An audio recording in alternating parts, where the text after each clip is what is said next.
There's a desolate, melancholic beauty to RIME, Tequila's long-in-the-making puzzle platformer that finally launches for PS4, Xbox One, and PC, 3 years after its initial announcement. The game begins with a turbulent storm, ending with the lone boy ending stranded, shipwrecked, on a beautiful island all by himself. When he wakes up, he has no recollection of who or where he is, or none that is shared with you, the player. Instead, you're given a view of the island you're on with no explanation, with the game relying on nothing but your curiosity arising from what it shows you, leading you on. RIME is an entirely visual game. Everything that it does, from storytelling to characterization to even its primary gameplay, relies entirely on what it shows the player. You glean about the story from the island you find yourself on and observation of said island. Characterization is primarily through interaction of your character with other things around him, which hint at his personality. And gameplay relies on the player seeing things. You need to see where you see beacons of light, you need to see where you might not have gone already, you need to shift perspective to be able to open pathways on, you need to see if there's anything pulsating that catches your attention, you need to see where your adorable lovely fox companion is going, you need to see if there's something in the environment that hints at how you may be able to move ahead, and most of all, you need to see where a mysterious figure, garbed in red, never speaking in red, is, because whoever they are, they appear to be leading you to the conclusion of your quest. It's just as well that RIME looks as thoroughly gorgeous as it does, and it really is a beautiful game. Its gorgeous, striking art evokes flattering comparisons to games such as Ico, The Legend of Zelda: The Wind Waker, and Shadow of the Colossus, as does its almost bleak atmosphere.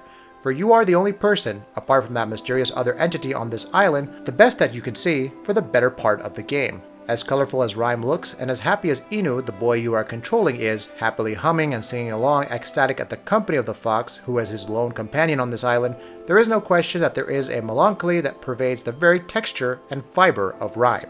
However, it's not an oppressive melancholy, and it seeds and gives way to your sense of curiosity, which is what Tequila is relying on with this game. You're shown just enough and encouraged to figure things out for yourself, and deviously, for this is actually a rather linear game. It gives the illusion of openness and freedom, but you're always being led down one very obvious path. The game is just great at masking that, like the Zelda games of old. The actual gameplay part is, as mentioned before, fairly basic, relying mostly on your visual acuity.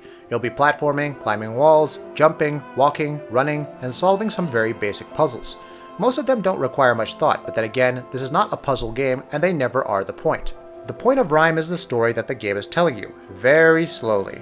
The puzzles are just a part of the language the game uses to tell you that story. That story, and the way the game uses its interactive elements to tell it, will definitely, however, leave an impact on you. As gorgeous and wonderful as this game is, however, there are definitely some problems that hold RIME back. The biggest one that I encountered while playing on a standard PS4 was the frame rate.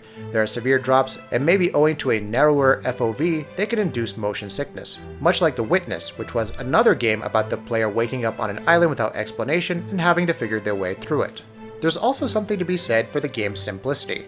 Minimalism is a virtue, especially the way RIME uses it, but sometimes that minimalism can hurt the game. RIME certainly suffers from its almost too basic puzzles, which fail to hold your attention a lot of the times, and which can lead to the player losing interest in the game altogether if wanderlust is not their thing. On the other hand, a masterful exercise in minimalism is the game's soundtrack. Sparingly used, it's nevertheless impactful and is wonderfully utilized for maximum effect in the game, much like The Legend of Zelda: Breath of the Wild, another game from earlier this year that held back from using too much of its soundtrack at any given time. The result is that when its stirring, soulful melodies do play, RIME feels that much more impactful. It is a flawed game, and there is certainly much that could have used some improvement. Notably, the gameplay loop could have been kept more engaging, and the technical issues could have been ironed out. But even with all that said, RIME leaves such an impression that it's hard to hold those failings against it too much. It manages to live up to the years of hype and expectation, and it delivers an unforgettable experience along the way. That'll be it for this video. If you like what we're doing, please go ahead and subscribe, and we'll see you next time.